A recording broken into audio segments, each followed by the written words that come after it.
আজকে আমি কাতলা মাছের একটা অপূর্ব রেসিপি নিয়ে চলে এসেছি। নমস্কার, আমি কবিতা, মমস কুজিনে তোমাদের সবাইকে স্বাগত। এর জন্য প্রথমেই যেটা লাগবে সেটা হলো কাতলা মাছ। এখানে আমি কাতলা মাছ নিয়ে নিয়েছি, ভালো করে ধুয়ে পরিষ্কার করে এবার ম্যারিনেট করব। তার জন্য দিয়ে দিচ্ছি হাফ চামচ মতো লবণ, দিয়ে দেবো কালারের জন্য হাফ চামচ মতো হলুদ গুঁড়ো। এবার লবণ আর হলুদ গুঁড়ো দেওয়ার পরে ভালোভাবে মাছগুলোকে আমি মাখিয়ে নিচ্ছি। এবার এই মাছগুলোকে সাইড করে রেখে দিচ্ছি। দেওয়ার পরে এদিকে একটা কড়াই বসিয়ে দিচ্ছি। কড়াইতে দিয়ে দেবো সর্ষের তেল, আর অবশ্যই রান্নাটা সর্ষের তেলে করব। তেলটা গরম হয়ে যাওয়ার পরে এক এক করে মাছগুলো দিয়ে দেবো এর মধ্যে। এখানে একবারে অনেকগুলো মাছ হবে না, সেই জন্য এখানে আমি প্রথমে 4টে মাছই দিলাম। মাছগুলোকে একটু উল্টে পাল্টে ভালো করে ভেজে নিতে হবে। আর এই দেখো এরকম লাল করে ভেজে নিয়েছি। এবার মাছগুলোকে আমি তুলে নেব, আর একইভাবে বাদবাকি মাছগুলো ভেজে নিচ্ছি। এবার এই মাছ ভাজা তেল যেটা থাকবে সেই তেলের মধ্যে দিয়ে দেবো তেজপাতা আর দেব কালো জিরে।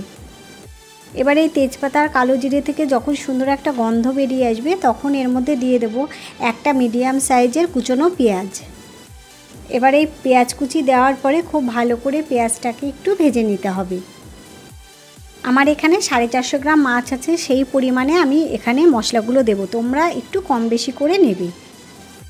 এবার পেঁয়াজটা কিছুক্ষণ ভেজে নেওয়ার পর এর মধ্যে দিয়ে দেব আদা আর কাঁচা লঙ্কা বাটা। এবার আদা আর কাঁচা লঙ্কাটাকেও খুব ভালো করে একটু পেঁয়াজের সঙ্গে ভেজে নিতে হবে। যতক্ষণ না কাঁচা লঙ্কা আর আদার একটা কাঁচা গন্ধ চলে যাচ্ছে ততক্ষণ এটা ভাজতে হবে। এবার দেখো কয়েক মিনিট ভেজে নেওয়ার পর এর মধ্যে দিয়ে দেব একটা টমেটো কুচি। এটাকেও একই সঙ্গে কিছুক্ষণ রান্না করে নিতে হবে। সেই সঙ্গে এর মধ্যে দিয়ে দেব লবণ। টমেটো দেওয়ার সঙ্গে লবণ দিলে টমেটোটা খুব ভালো গলে যাবে, সেই জন্য দিয়ে দিলাম। আবারও সমস্ত কিছুকে ভালো করে একটু নাড়াচাড়া করে নিতে হবে। আর মশলাটা কষানোর সময় খুব ধৈর্য ধরে কষাতে হবে, তাড়াহুড়ো করলে হবে না। গ্যাসের ফ্লেমটাকে লো, কোনো সময় মিডিয়াম করে মশলাটাকে কষাতে হবে। এবার দেখো নাড়াচাড়া করে নেওয়ার পরে এটাকে ঢাকা দিয়ে দেব কিছুক্ষণের জন্য, 4-5 মিনিটের জন্য। 5 মিনিট পর আবার ঢাকাটা খুলছি। এই সময় কিন্তু আমার গ্যাসের ফ্লেমটা একদম লোতে রাখা ছিল। আবারও মশলাটাকে একটু নাড়াচাড়া করে নিতে হবে, আর টমেটোগুলোকে এইভাবে একটু ভেঙে ভেঙে দিতে হবে। এবার এর মধ্যে এক এক করে গুঁড়ো মশলা দিয়ে দেবো। দিয়ে দিচ্ছি হাফ চামচ মতো জিরে গুঁড়ো, কালারের জন্য দিয়ে দেবো হাফ চামচ মতো কাশ্মীরি লাল লঙ্কার গুঁড়ো, হাফ চামচ মতো হলুদ গুঁড়ো। এবার এই গুঁড়ো মশলা দেওয়ার পরে আবারও ভালো করে মিশিয়ে নিতে হবে মশলাটাকে। ভালোভাবে মশলাটাকে কষিয়ে নিতে হবে। আর পেঁয়াজ টমেটো কোনো কিছুই গোটা গোটা থাকবে না, একদম মিহি হয়ে যাবে এইভাবে কষাতে কষাতে।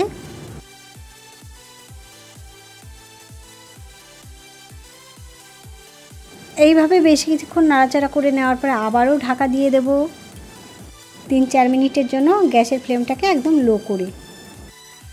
4 মিনিট পর ঢাকাটা খুলছি। দেখো মশলাটা খুব সুন্দর সেদ্ধ হয়ে গেছে, টমেটো পেঁয়াজ খুব ভালোভাবে সেদ্ধ হয়ে গেছে।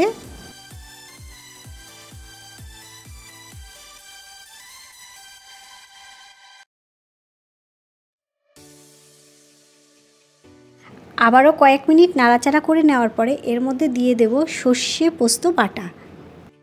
এখানে 2 চামচ পোস্ত আর 1 চামচ সর্ষে, এটা ভালো করে শিলপাটায় বেটে রেখেছিলাম, সেটার এখানে অর্ধেকটা দিয়ে দিলাম, বাদবাকিটা পরে ব্যবহার করব। কিছুক্ষণ নাড়াচাড়া করে নিয়ে জল দিয়ে দিচ্ছি। জলটা এখানে স্কিপ করে গেছে, দেখাতে পারেনি। আর তার সঙ্গে দিয়ে দিয়েছি কয়েকটা চেরা কাঁচা লঙ্কা। এবার ঢাকা দিয়ে দিচ্ছি, ঢাকাটা খুলে নেব। দেখো ঝোলটা ফুটে উঠেছে।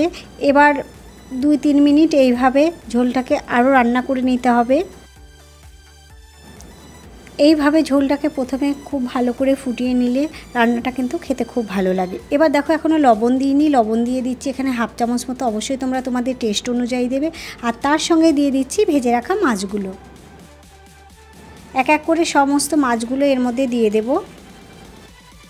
সমস্ত মাছগুলো দেওয়ার পরে এবার যে বাদবাকি সর্ষে আর পোস্ত বাটা অর্ধেকটা ছিল সেটা এর মধ্যে দিয়ে দিতে হবে। মাছ দেওয়ার পর যখন ঝোলটা ফুটে উঠবে তখন কিন্তু এগুলো দিতে হবে। এবার সর্ষে পোস্ত দেওয়ার পরে আর কিন্তু বেশিক্ষণ ফুটাবো না, 2 থেকে 3 মিনিট মতো মাছগুলোকে রান্না করে নেব। বেশিক্ষণ ফোটালে সর্ষে পোস্তর যে ঝাঁজটা সেটা কিন্তু থাকবে না, খেতে ভালো লাগবে না। এই দেখো রান্নাটা প্রায় কমপ্লিট। এবার এর মধ্যে দিয়ে দেব 1 চামচ মতো সর্ষের তেল। এইভাবে কাঁচা সর্ষের তেল দিলে এই রান্নার টেস্টটা দ্বিগুণ বেড়ে যায়। এবার নাড়াচাড়া করে তেলটা দেওয়ার পরে কিন্তু খুব বেশি আর এটাকে ফোটানো যাবে না, গ্যাসটাকে অফ করে দিতে হবে। এবার দেখো নাড়াচাড়া করে নিলাম একটু, নেওয়ার পরে আমি গ্যাসটাকে অফ করে দিচ্ছি, দিয়ে তারপরে এটাকে নামিয়ে নেব। আমার এই রেসিপিটা যদি তোমাদের ভালো লাগে তাহলে অবশ্যই লাইক ও কমেন্ট করো, আর যদি নতুন বন্ধু হয়ে থাকো তাহলে অবশ্যই চ্যানেলটিকে সাবস্ক্রাইব করো।